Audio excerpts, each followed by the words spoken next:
Коли вода була з перебоями, ми з папою їздили в магазини, щоб купити баклаги води.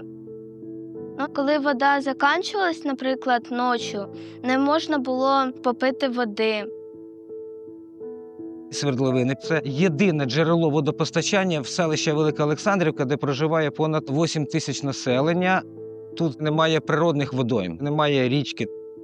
На протязі 7 місяців саме тут проходили тяжкі бої. Знищено було понад 12 водонапірних башт, лінії електропередач, що живили ці свердловини. Тому ми звернулися до ЮНІСЕФ і був реалізований проєкт по встановленню сонячних електростанцій на водозаборі. От ми зараз заходимо в застосунок і знаходимо свердловину номер 7. На зараз вона споживає 4 кВт-години повністю від сонячної електроенергії. Акумулятор заряджений на 100%, споживання з лінії електропередач відсутнє. Водопостачання – це головна умова для нашого виживання.